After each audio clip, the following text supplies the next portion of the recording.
প্রিয় মুসলিম ভাই ও বোনেরা, আজকে শুনতে চলেছি ইউনুস আলাইহিসসালামের মাছের পেটে থাকার সেই অলৌকিক ঘটনাটি। তো চলুন শুরু করা যাক। ইউনুস আলাইহিসসালাম প্রাচীন নিনেওয়া শহরে থাকতেন, যা আজকের ইরাকের মুসুল এলাকার কাছাকাছি অবস্থিত।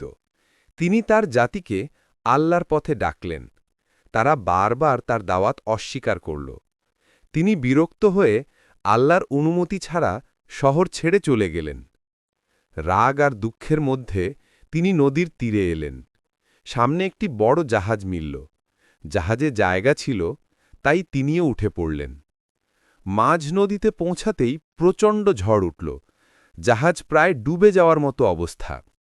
সেই সময় তাদের প্রথা ছিল, ওজন কমাতে কাউকে না কাউকে সাগরে ফেলে দিতে হয়।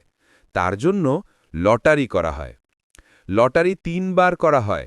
৩ বারই ইউনুস আলাইহিসসালামের নাম উঠল। সবাই বুঝে গেল এটা সাধারণ ঘটনা নয়, আল্লাহর সিদ্ধান্ত।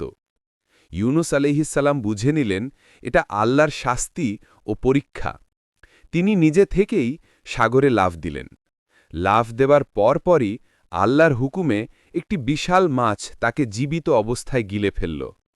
অক্ষত অবস্থায় মাছের পেট ছিল তার আশ্রয় আর পরীক্ষাস্থল। মাছের পেট, সমুদ্রের গভীরতা, রাতের অন্ধকার, ৩ অন্ধকারের মধ্যে তিনি পড়ে গেলেন। শ্বাস নেওয়া ও নড়াচড়া করাও ছিল প্রায় অসম্ভব।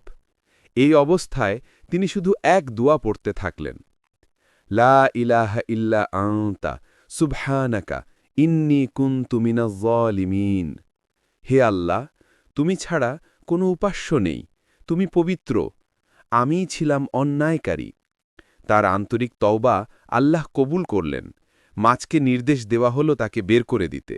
মাছ তাকে তীরে এনে উগরে দিল। গল্পের বাকি অংশ শোনার আগে আপনি যদি মুসলিম হন এবং আল্লাহকে ভালোবাসেন, তাহলে আমাদের চ্যানেলটি শেয়ার ও সাবস্ক্রাইব করে ইসলামের মূল্যবান জ্ঞান সবার মাঝে ছড়িয়ে দিন। তো এরপর তিনি তখন এত দুর্বল ছিলেন যে দাঁড়াতেও পারতেন না। আল্লাহ তার জন্য বিশেষভাবে লাউ জাতীয় গাছ ইয়াকতিন জন্মালেন। ছায়া দিল, খাবার দিল, সুস্থ করে তুলল।